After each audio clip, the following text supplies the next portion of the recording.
Day 22. Day 22, my last day. Big day.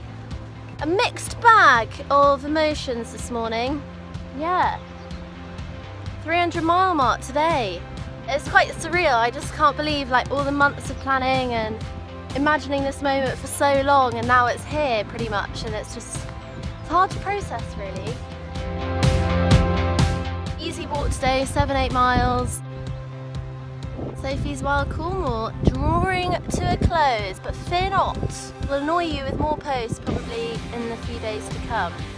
And of course there is still a lot to talk about on this route. We've got the Marine Conservation Zone of Whitsand Bay, we've got Rame Head behind me here, which has sites of special scientific interest. I think my feet are becoming sites of special scientific interest by the state they are in my socks.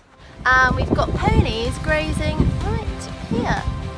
I want to finish on a high. I want to make sure this video is packed full of juiciness. Finish strong. Try my best.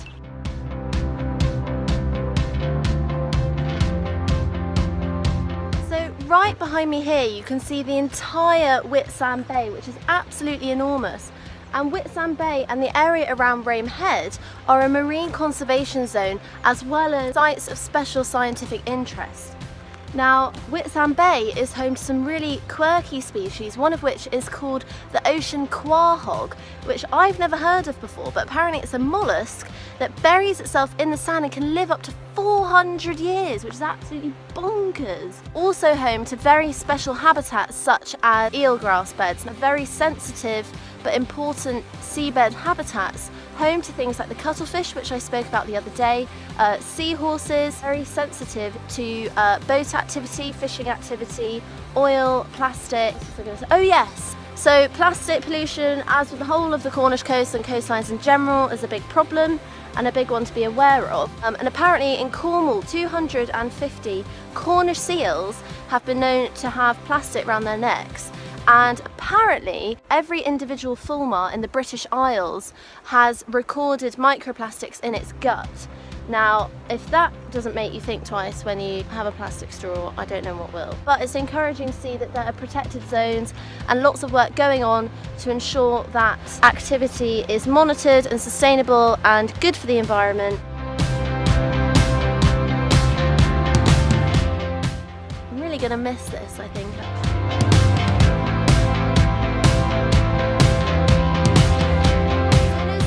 I say kestrel, then a kestrel just popped up here and clearly had its eye on something. Since I've seen quite a few kestrels and a couple of buzzards now, it's interesting to think about the differences between their hunting tactics.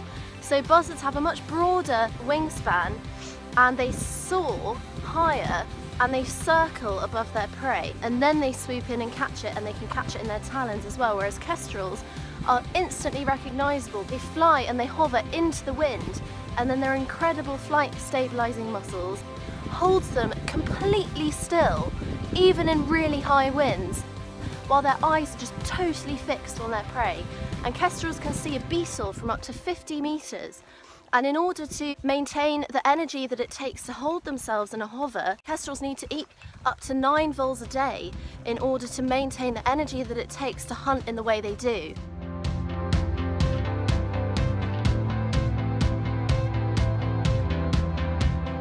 Plymouth!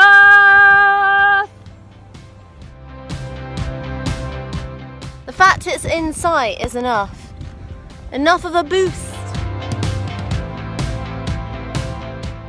I have to say, I could not have done this project, this walk, any of it, without the support of UWE. So I'm doing my Science Communication Masters at the University of the West of England.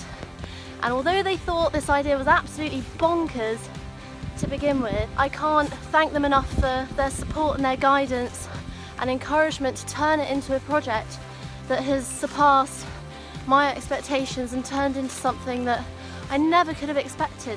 The Science Communication Unit at UWE is all for allowing you to explore your own areas of interest, modern and creative ways of looking at science communication that could not have suited this project more.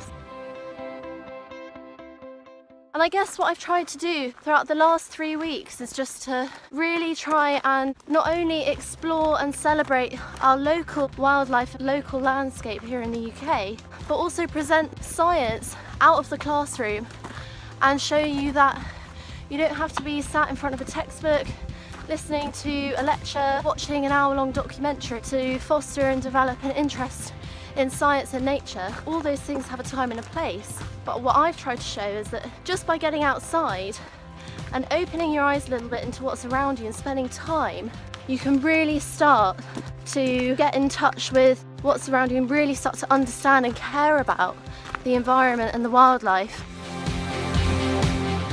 I can't stress enough the relationship that I've found between just being outside and then being interested in science. So important now to try and get as many people as possible interested in the environment and science, because there's so much that's really important for everyone to know. The more people we can get doing this kind of thing and utilising and making the most of the massive potential of current communication and mobile phones, the better. I hope that you've enjoyed following me on my journey and seeing what things the UK has that perhaps you may not have seen. 3 weeks ago I had 300 miles in front of me and now I just have 2. It's crazy. Coming into Plymouth, Plymouth. Plymouth.